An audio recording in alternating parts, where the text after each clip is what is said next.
안녕하세요. 다산에드 전병칠 원장입니다. 2020년도 3회 전기기능사 필기 CBT 복원 문제 이번에 저와 같이 풀어보실 텐데요. 최근에 역시 CBT 문제를 보시게 되면은 많이 어렵게 계산하는 문제보다는 조금 더 쉽지만 하지만 개념적 이해가 꼭 반드시 필요로 하는 문제들이 출제되고 있습니다. 저와 함께 60문제를 풀게 되면서 최근에 경향은 이렇구나, 이런 문제도 출제되었구나, 또 제가 몇 가지 신규 문제 여러분들께 안내해 드릴 텐데요. 여러분들이 이것을 보시면서 이런 문제도 출제되네 라고 이해하시면 좋을 것 같습니다. 그러면 이제부터 1번부터 60번까지 같이 풀어볼 텐데요. 주의할 거 하나 말씀드릴게요. 저는 편의상 전기 이론, 전기 기기, 전기 설비 각각 20문제씩 이렇게 순차적으로 풀 겁니다. 그러나 여러분들 실제 시험에서는 이 과목의 순서와 관계없이 60문제가 섞여서 출제된다는 거 꼭 기억하시기 바랍니다. 그러니까 저는 지금 1번부터 20번까지는 전기 이론인데 여러분들 시험장에서는 1번이 전기 설비가 나올 수도 있고 2번이 전기 기기가 나올 수도 있고, 자, 이런 부분은 조금 감안하시고 강의를 들어주시면 좋겠습니다. 시작할까요? 네. 1번, 다음 중 아래 설명과 관련이 없는 대전현상은 무엇인가 물어보고 있습니다.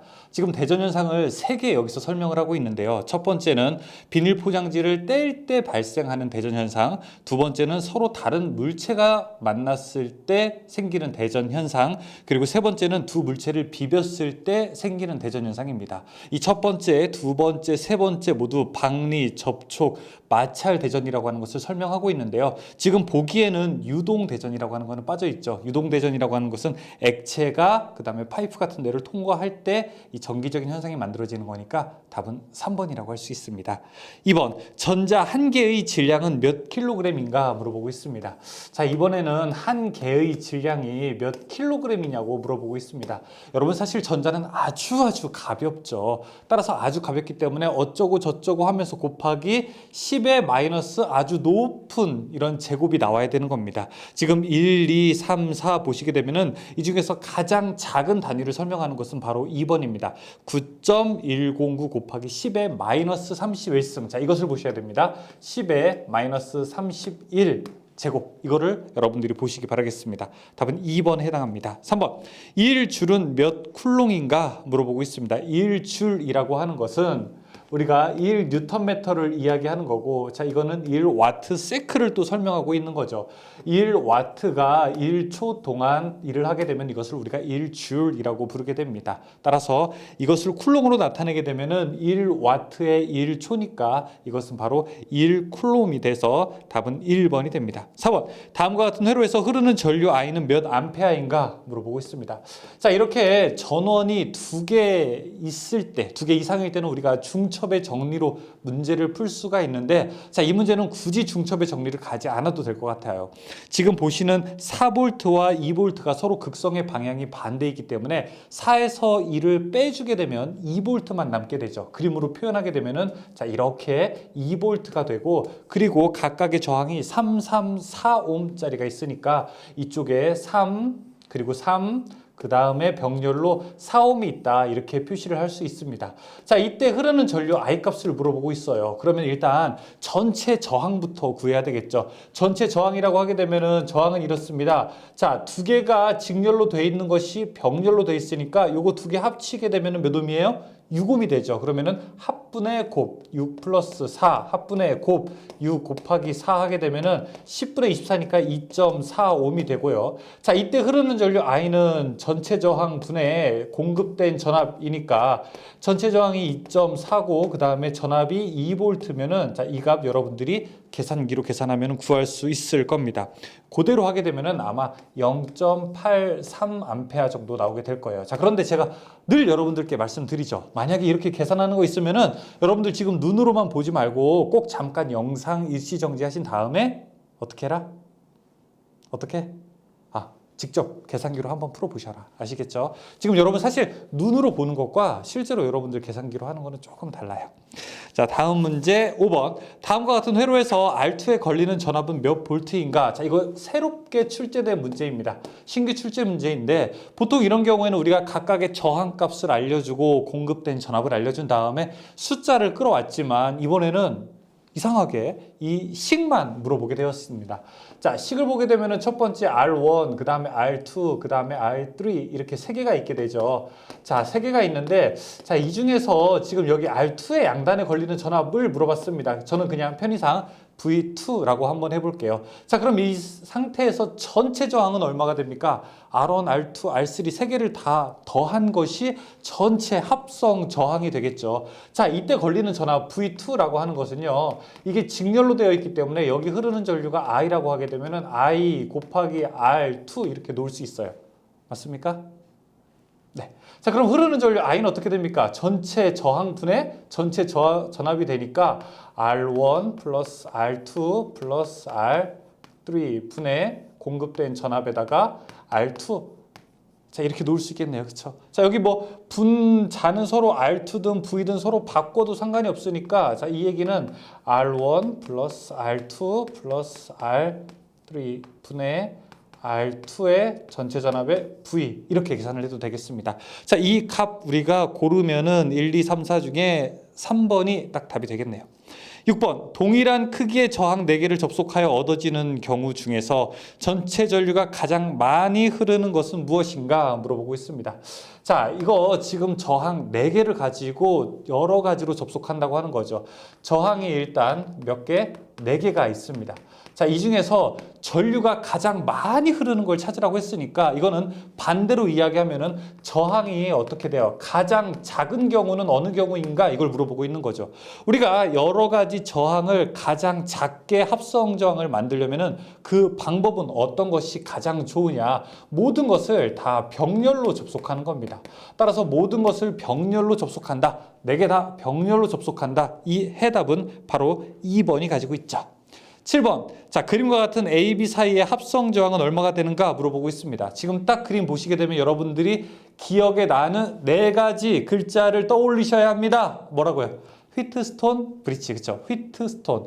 자, 휘트스톤 브릿지에 지금 대각선의 곱이 서로 같기 때문에 이걸 우리가 평형이라고 하게 되죠. 그때의 저항이 R값이니까 자, 이것은 이렇게 그림으로 다시 변형해서 그릴 수가 있어요.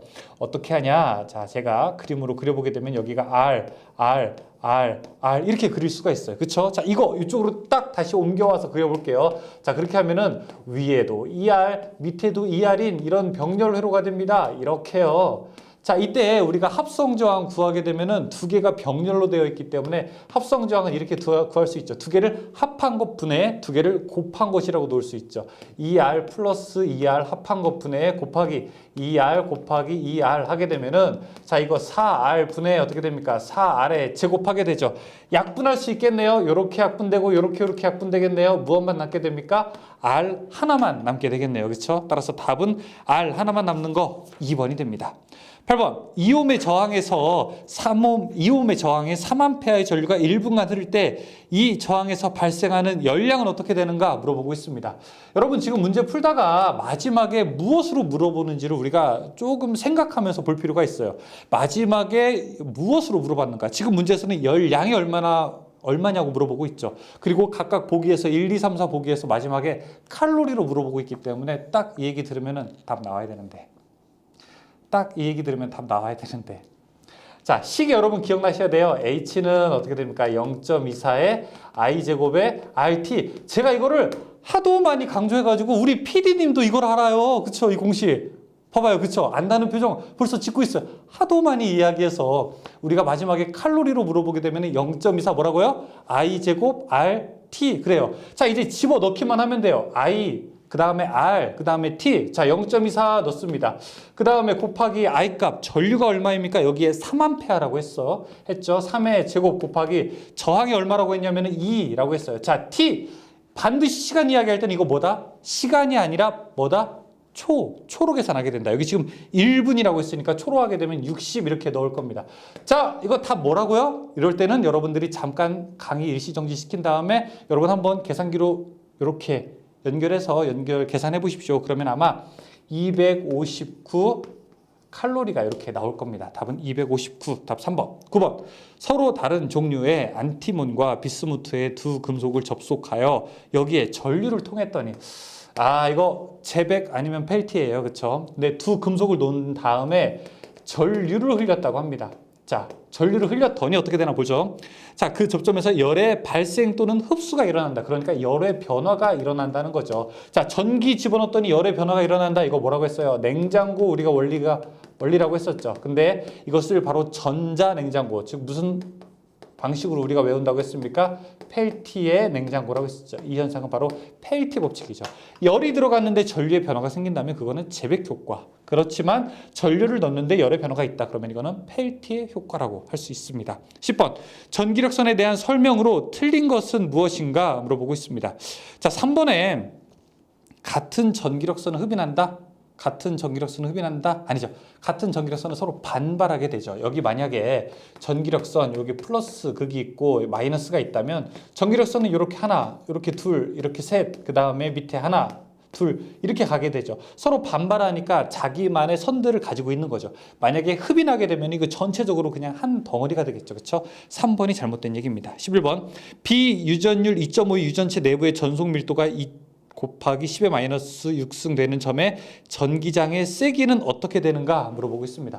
자, 우리가 전속 밀도라고 하는 것은 유전율에다가 전기장의 세기 곱하기 2를 한 것과 같습니다. 자, 조금 어려운데 이거 잘 이해 안 되시는 분은 그냥 눈으로만 한번 살짝 보고 넘기셔도 괜찮습니다. 한두 문제 틀려도 상관없어요. 그렇죠? 자, 지금 문제 물어보는 것에서는 전기장의 세기 2 물어보고 있어요. 그러면은 2는 10 가게 되면은요 어떻게 됩니까? 엡실론 분의 D가 되고요. 이 엡실론이라고 하는 것은 진공의 유전율에다가 비유전율 분의 자 이렇게 전속 밀도가 되겠죠. 자, 그럼 이제 끝났습니다.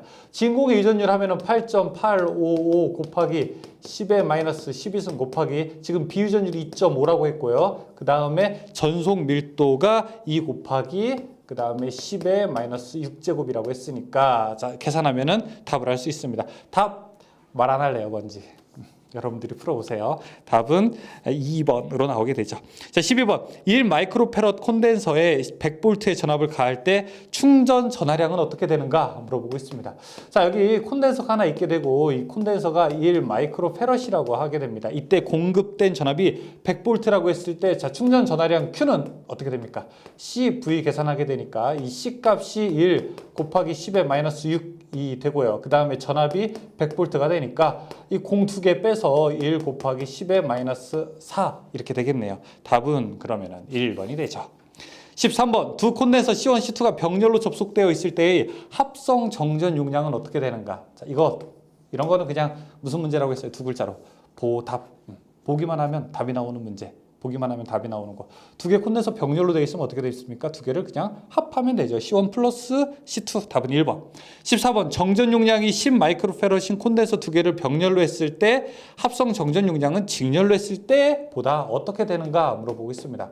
자, 10짜리 두 개가 있다고 합니다. 이거 직렬로 한번 넣어볼게요. 아니 병렬로도 한번 넣어볼게요. 일단 직렬로 놓게 되면은 합분의 곱이니까 자 이것은 5가 되고요.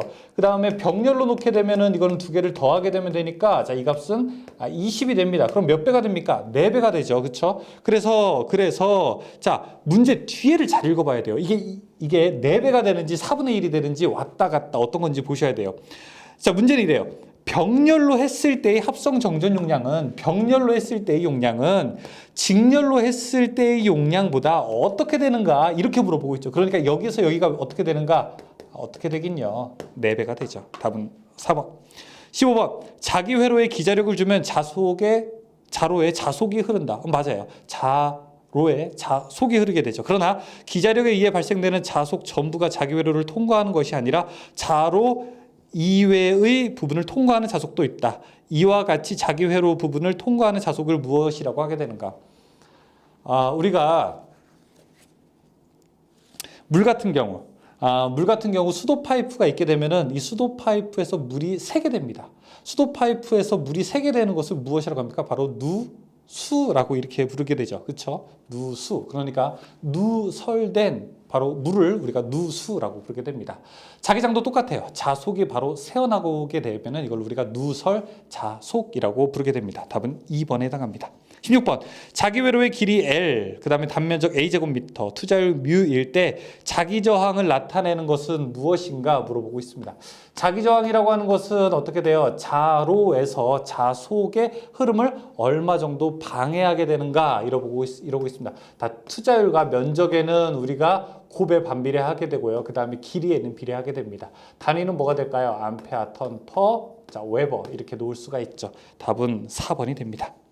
17번 자기 회로의 누설 개수를 나타내는 식은 어떻게 되는가? 자, 이것도 가끔 나오는 문제입니다. 아주 출제 빈도가 높진 않은데 한 2년에 한 번 정도 이렇게 출제된다고 볼 수 있어요. 지금 보시게 되면은 4번 유효자속분의 누설자속 더하기 유효자속. 그러니까 여러분들이 유 그렇게 외우시면 좋습니다. 18번 어드미턴스 Y1과 Y2를 병렬로 연결하면 합성 어드미턴스는 어떻게 되는가? 그냥 두 개를 더하면 됩니다. 임피던스는 두 개가 직렬로 있을 때 두 개를 더하면 되듯이 어드미턴스도 병렬로 있을 때 두 개를 더하면 됩니다. 19번 임피던스 2 플러스 J11 임피던스 4 마이너스 J3의 직렬 회로에 교류전압 100V를 가할 때 합성 임피던스는 어떻게 되는가? 자, 여기에서 호에크가 있어요. 무엇이냐? 바로 합성 임피던스를 구하는데 교류전압 100V는 필요가 없는 거예요. 지금 임피던스 두 개가 얼마라고 했냐면은 2 플러스 J11이라고 했고 또 하나의 임피던스는 4 마이너스 J 얼마입니까? 3이라고 했어요. 자, 두 개를 그냥 더하면 됩니다. 산술적인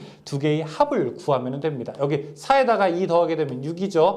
플러스 J11 마이너스 J3 있으니까 여기는 플러스 J8 이렇게 되겠네요. 답을 구하게 되면은 그러면은 우리가 이 값의 절대값은 계산하는 것이 바로 10이 됩니다. 자, 어떻게 해요? 이렇게 10옴 이렇게 할 수 있겠죠. 다음에 20번 선간전압이 380V인 전원의 임피던스는 8 플러스 J6옴의 부하를 Y결선으로 접속했을 때 선전류는 어떻게 되는가 물어보고 있습니다. 자, 이제 문제에서 우리가 Y결선 나오게 되는데 여러분 이 Y결선 조금 어렵게 생각할 수도 있는데요. 이 Y결선을 생각할 때 반드시 선간전압, 상전압 두 개만 기억하시면 될 것 같아요. 지금 문제에서는 이렇게 Y결선으로 되어 있다는 거예요. 자, Y자 모양으로 되어 있는데 이때의 임피던스가 바로 10옴이라고 하는 겁니다. 8, 6은 얼마예요? 10이잖아요. 이때 선간전압이 380V니까 380V라면 상전압은 얼마가 되겠습니까? 나누기 루트 3 하게 되면은 요 값은 우리가 220V가 되겠죠. 이때 선전류, 여기 흐르는 전류를 계산할 수 있습니다. I는 임피던스분의 V, 임피던스가 10이었고 전압이 220이니까 자, 이때 흐르는 전류는 22A 이렇게 되겠습니다. 답은 22A 2번. 21번 다음 그림은 직류 발전기의 분류 중에서 어느 것에 해당하게 되는가?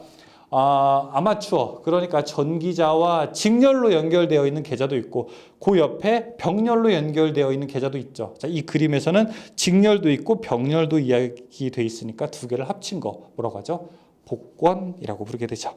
22번 직류 분권 발전기가 있다. 전기자 총 도체수 220, 극수 6, 회전수 1500일 때 유기기전력이 165V이면 매극의 자속수는 몇 웨버인가 물어보고 있습니다.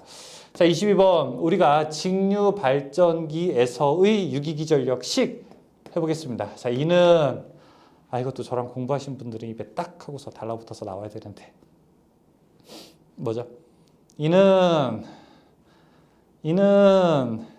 어떻게 돼요? P 좋아요. 자, 파이 60 A분의 N. 자, 그런데 여기서 지금 파이를 구하라고 했으니까 나머지를 우리가 지금 문제의 해설처럼 이양시켜도 되지만 그렇게 풀지 말죠. 괜히 어려우니까.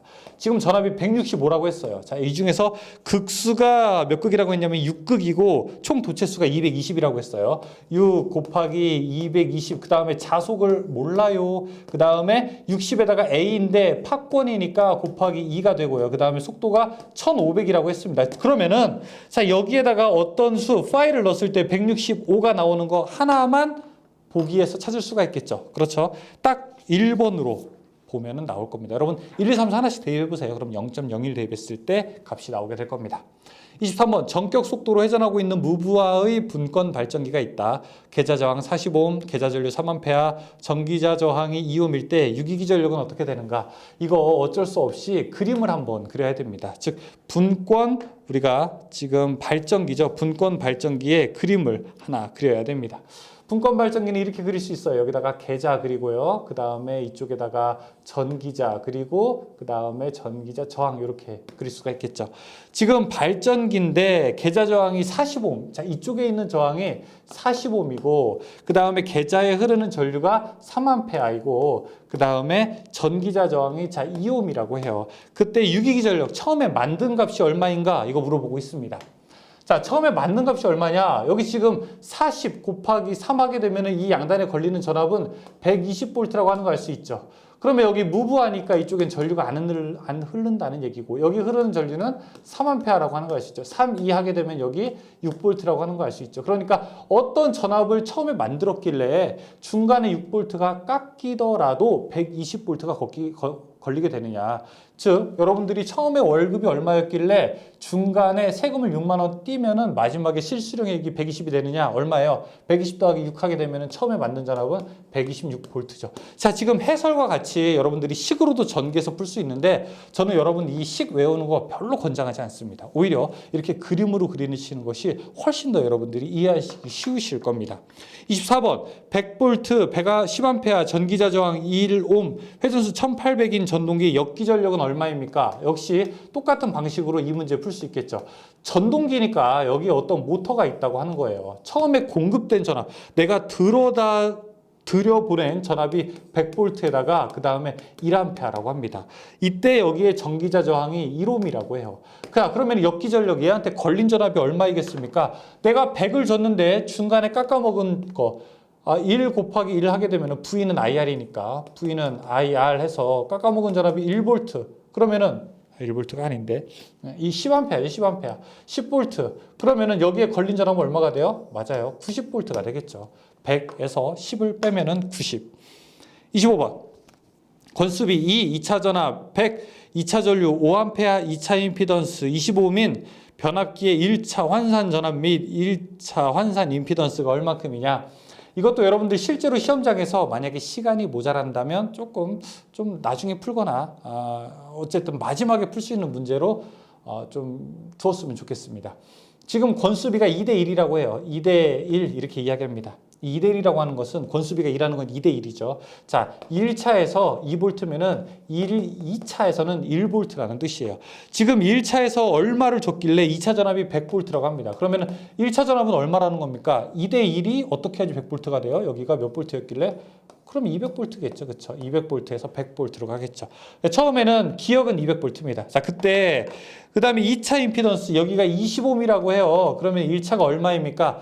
우리가 임피던스는요. 제곱이죠. 제곱. 그러니까 권수비의 제곱에 반비례하기 때문에 여기는 우리가 처음에 80옴이 됩니다. 답은 그래서 1번에 해당하게 되죠. 26번. 60Hz의 변압기에 50Hz의 동일 전압을 가했을 때 자속 밀도는 60Hz와 비교하였을 경우 어떻게 되는가 물어보고 있습니다.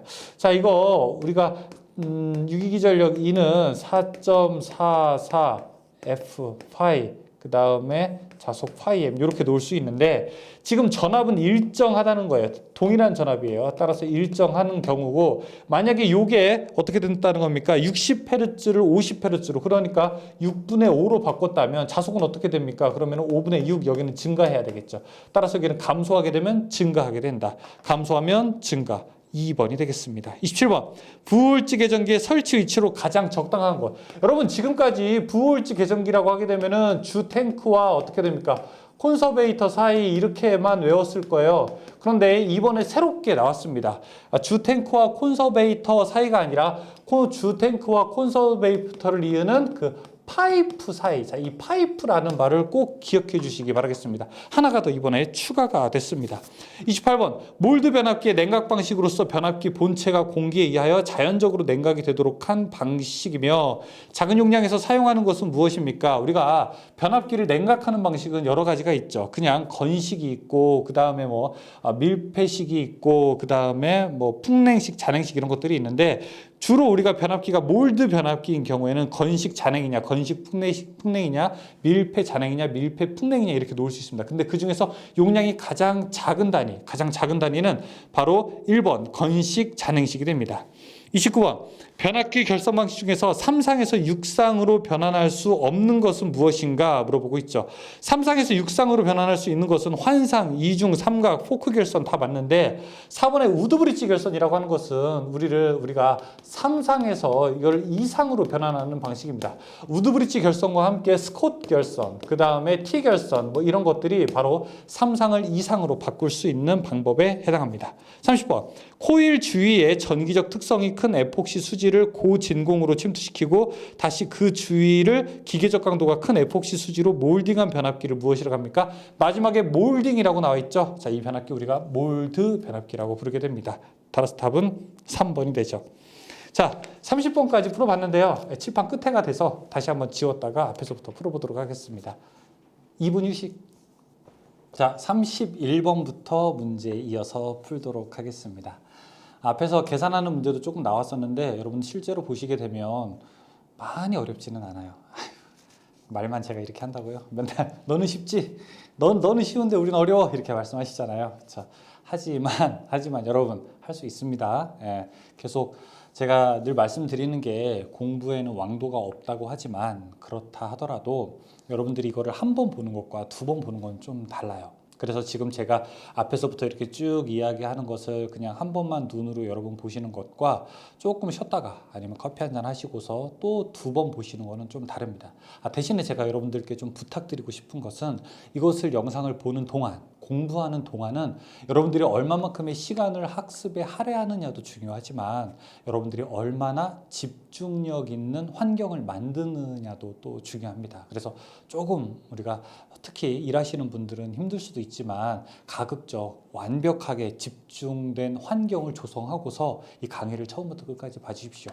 그러시면 혹시나 이 문제가 조금 어려운 단어가 나오더라도 혹시나 여기서 조금 생소한 수식이 나오더라도 여러분들이 처음 볼 때와 두 번째, 마지막 세 번째 볼 때는 분명히 다를 거라고 저는 말씀을 드립니다.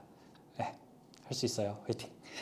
31번. 농형 회전자에 비뚤어진 홈을 쓰는 이유는 무엇인가? 이제 회전자가 보시게 되면은 홈이 있는데 홈이 일자가 아니라 이렇게 우리가 회전으로 생긴 이런 홈이 생기게 됩니다. 이런 것들이 왜 있냐면 이걸 우리가 스큐 슬롯이라고 하게 되는데 이러한 스큐 슬롯은 소음을 줄이는 역할을 하게 됩니다.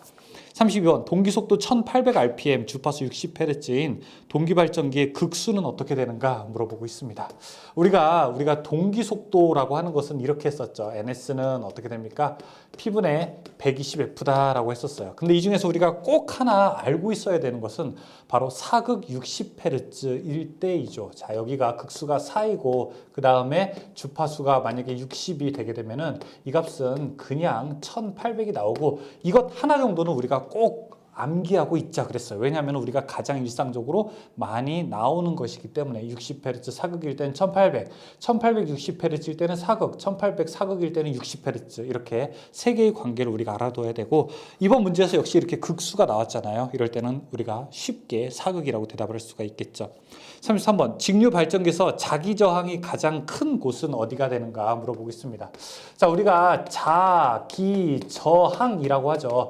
전기 저항인 경우에는 전기가 흐르는데 방해하는 것은 전기 저항이 큰 곳이에요. 자기가 흐르는데 방해하는 것은 자기 저항이 큰 곳이에요.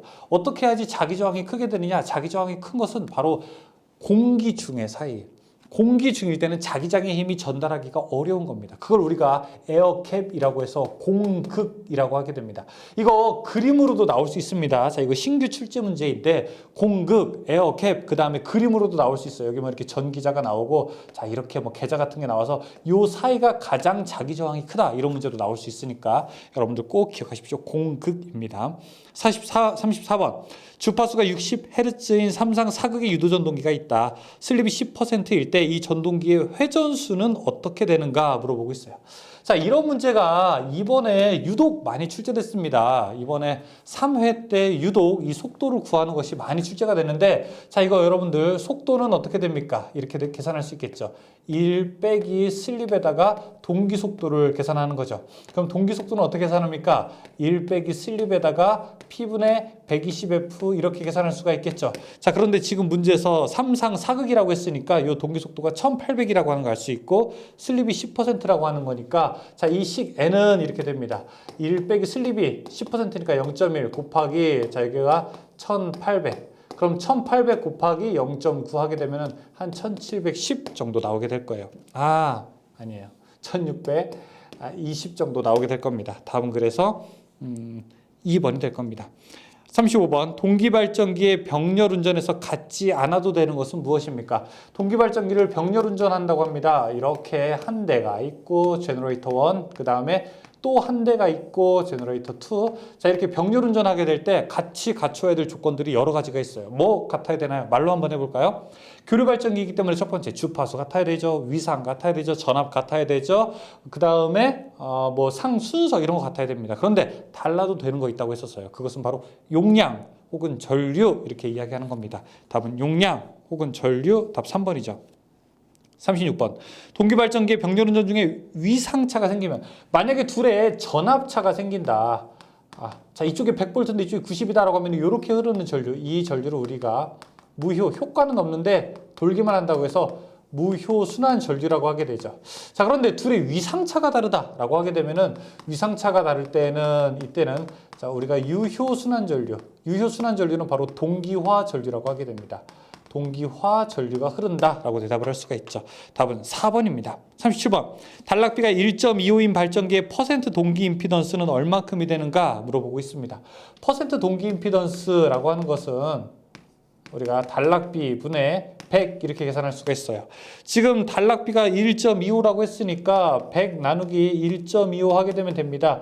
그럼 계산하게 되면은 아마 0.8 나올 거예요. 퍼센트로 하게 되면은 80% 되겠죠. 답 2번. 38번.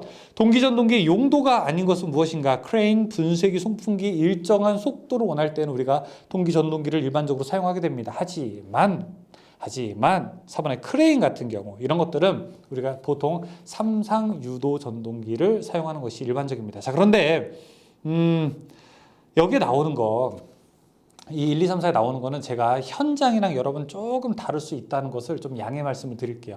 사실은 저도 이제 강의를 하게 되면서 우리가 기술 강의를 할 때 제가 일반적인 학교 교과 과정을 강의할 때 그다음에 자격증 강의할 때 사실 조금 다른 부분이 있는데 제가 자격증 강의할 때는 자격증 출제하는 사람들의 생각을 투영해서 여러분들에게 말씀드려야 되는 거라서 자, 이 부분은 여러분 우리가 현장에 있는 것들을 조금 배제하고 자격증 출제로서는 4번 크레인이다 라고 이렇게 우리가 정리를 하고 있죠. 39번 반도체 내에서 정공은 어떻게 생성되게 되는가? 정공이라고 하는 건 홀을 이야기하게 됩니다. 홀은 어떻게 됩니까? 바로 결합전자가 이탈해서 만들어지게 되는 거죠. 결합전자가 이탈해서 만들어지게 된다는 것 1번이 설명하고 있습니다. 40번 반파 정류 회로에서 변압기 2차 전압의 실효치를 2V라고 하면 직류전류의 평균치는 어떻게 되는가 물어보고 있습니다. 자, 우리가 단상 반파 정류 한번 볼까요? 단상 반파 정류는 자, 이 출력되는 값이 어떻게 됩니까? 입력되는 전압 곱하기 어떻게 돼요? 0.45가 되죠. 자, 그 다음에 단상 전파 정류는 어떻게 됩니까? 출력되는 것이 입력되는 것 곱하기 0.9 이렇게 되죠. 지금 문제는 단상 반파예요. 왜? 다이오드가 하나밖에 없으니까. 입력되는 것 곱하기 0.45가 출력이 돼요. 그러면은 0.45가 어떤 것과 같느냐? 이것을 여러분 우리가 풀 수 있어야 돼요. 지금 문제에서 보게 되면은 1, 2, 3, 4 여러 가지가 나와 있는데 파이분의 루트 2를 여러분들이 계산기로 계산해 보게 되면 딱 0.45가 나올 겁니다. 그러면 전파는 어떻게 되는가? 0.9라고 하는 것은요. 파이분의 2 루트 2가 나오게 되면은 전파가 됩니다. 따라서 답은 지금 단상 반파 0.45를 구하는 거니까 요게 나와 있는 것을 찾으면 되고 이것은 바로 4번에서 설명하고 있죠. 거기 R분의 2라고 나와 있는 것은 일종의 여러분 좀 생각하는데 별로 필요가 없는 이야기니까 넘어가셔도 괜찮습니다. 41번 설비 이제부터 시작할게요. 전선 두 가닥의 쥐꼬리 접속 시 두 개의 선은 약 몇 도로 꼬아서 사용을 하게 되는가? 우리가 두 개의 전선을 쥐꼬리 하게 될 때는 이렇게 서로 서로 90도를 꼬아서 두 개를 우리가 2, 3회 정도 꼬우게 됩니다. 답은 3번. 42번. 다음 설명 중에서 배선공사에 대해서 잘못 설명한 것. 배선공사. 전선을 이렇게 배치하는 것에 대해서 잘못 설명한 것은 자, 1번 눌림받지 않아야 돼요. 2번 그 다음에 용량 이하로 감선해서는 안 돼요. 3번 뭐 2번 이상의 전선을 접속해서는 안 돼요. 좋아요. 4번에 전선을 나사로 고정할 경우로서 접속이 풀릴 우려가 있는 경우는 2층 너트 또는 스프링 와셔를 사용하지 않아도 된다. 아니야.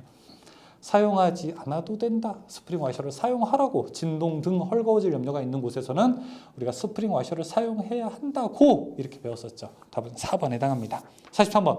고압과 저압의 서로 다른 가공 전선을 동일 지지물에 가설하는 방식을 무엇이라고 하게 되는가? 우리가 이렇게 전봇대가 있습니다. 전봇대가 쭉 있게 있는데 자, 이 중에서 고압선과 여기 아주 높은 전류가 흐르네요. 자, 여기 아주 낮은 전압이 있네요. 여기 저압선이 동일한 것에 있으면 이거를 뭐라고 합니까? 이거를 우리가 병가라고 합니다.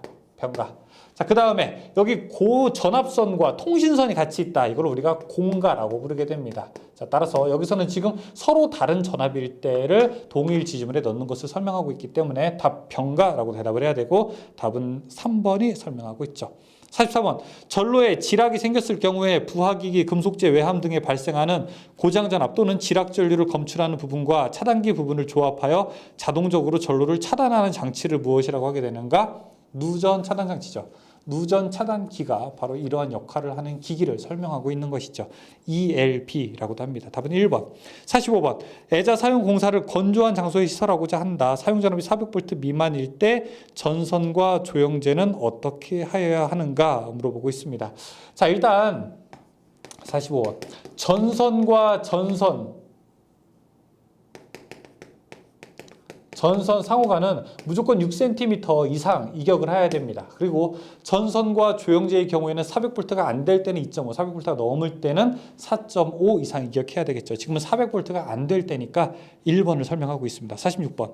교류 전등 공사에서 금속관 내에 전선을 넣어 연결한 방법 중에서 옳은 것은 무엇인가? 이것을 우리가 전자적 평형을 고려했다라고 설명을 하게 됩니다. 이 금속관이 있게 되면 자, 이 안에는 반드시 시작해서 스위치를 거쳐서 램프를 거쳐서 다시 돌아오는 선이 같이 반드시 들어있어야 됩니다. 왜냐하면 이쪽에 흐르는 전류에 의해서 와류, 자, 이쪽에 흐르는 전류에 의해서 와류가 발생해서 서로 두 개가 상쇄되어야 이 금속관이 데워지지 않게 되거든요. 따라서 전자적 불평형을 방지하기 위해서 왕복 전류가 반드시 동일 관 안에 들어가 있어야 됩니다. 이 그림을 설명하고 있는 것이 3번만 설명하고 있죠. 1번 안 돼요. 2번도 안 돼요. 4번은 한쪽은 되는데 한쪽은 안 돼요. 그래서 4번도 안 되고 답은 3번만 가능하게 됩니다.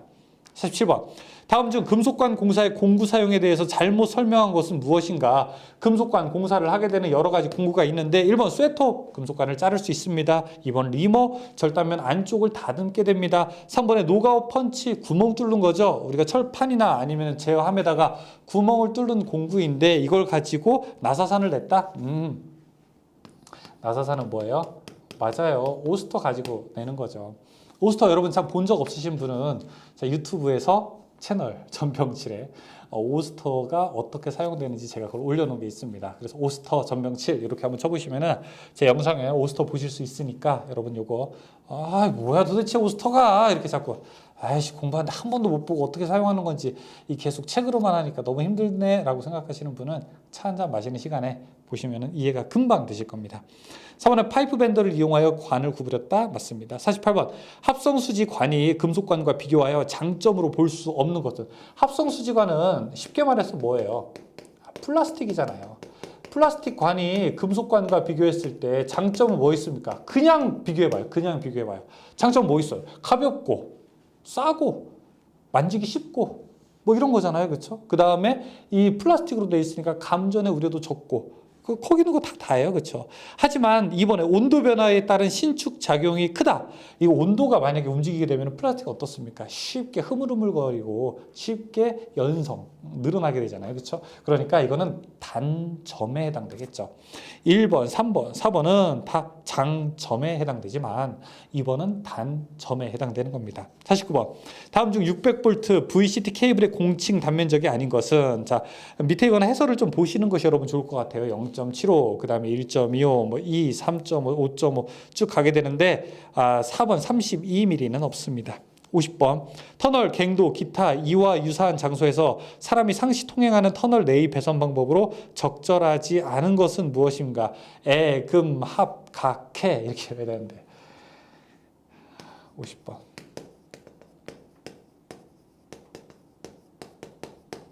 애자, 금속관, 합성수지관, 일종, 가요, 전선관, 그 다음에 케이블.